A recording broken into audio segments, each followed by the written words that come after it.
Good morning, students. Now let's study about something about the non-metal. Okay. So very first question is, what is the non-metal? So non-metal are the element which form negative ion by accepting or gaining electrons. So they are electron acceptor. That is what the first point.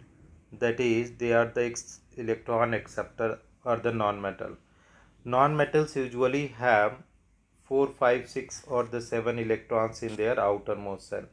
So they are going to be what, student? Non-metal. If they are having 4, 5, 6 and 7 electron, they are going to be non-metal. Okay. So now let's have something. Non-metals are those which lack all the metallic attributes. They are good insulator of the heat and electricity. They are mostly gases, sometimes liquid. Some of them are even solid at room temperature like carbon, sulfur and phosphorus. So that is what the point, student. That is, they do not have properties of metal. Okay. Now what the properties of non-metal? Characteristic properties of non-metal are high ionization energy, high electronegativity. Owing to these properties, non-metals usually gain electrons when react with other compounds forming covalent bond. The following are the general properties of nonmetals. First one, the atoms of nonmetals tend to be smaller than those of metals. The atoms of nonmetals tend to be smaller than those of the metal. Several of other properties of nonmetal result from their atomic size. So first point, what is there?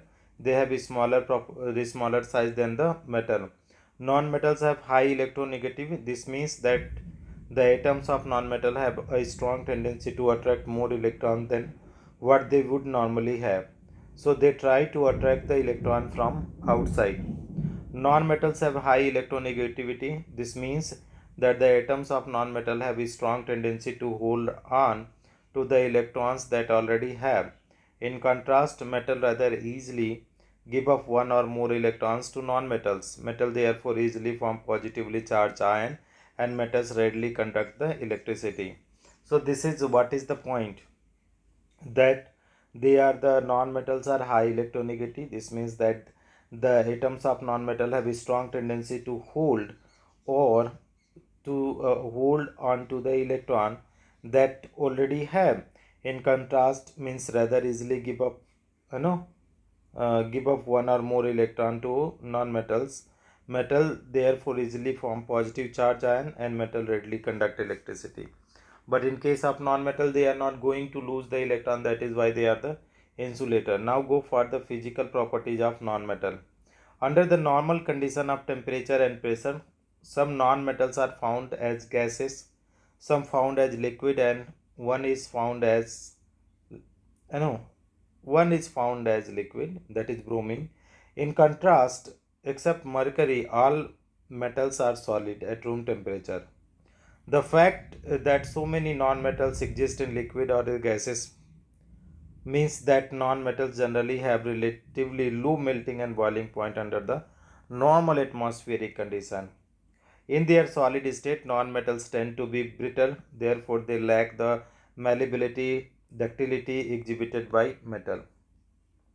Ductility is the property of the metals to be stretched into wire, but non-metals are not ductile except for carbon, as carbon fibers and uses in a wide variety of industries including sports and music equipment. Another property characteristics to metal is absent is a non-metals called the malleability. They can't be drawn into sheet as they are brittle and break on applying pressure.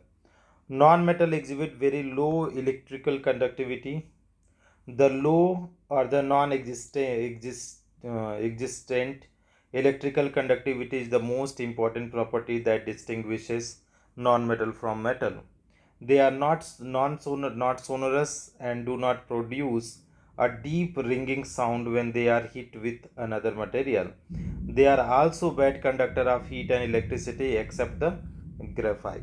Okay, now come for the list of non-metals. So that is hydrogen gas, nitrogen gas, oxygen gas, fluorine gas, chlorine gas, bromine liquid. Okay, then iodine solid, carbon solid, sulfur solid, phosphorus solid, and silicon solid. Chemical properties of non-metal. Reaction with water.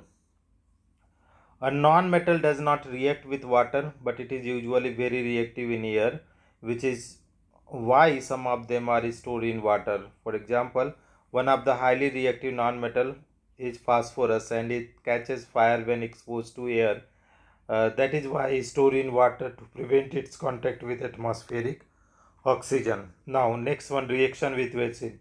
None of the non-metals is known to react with acid.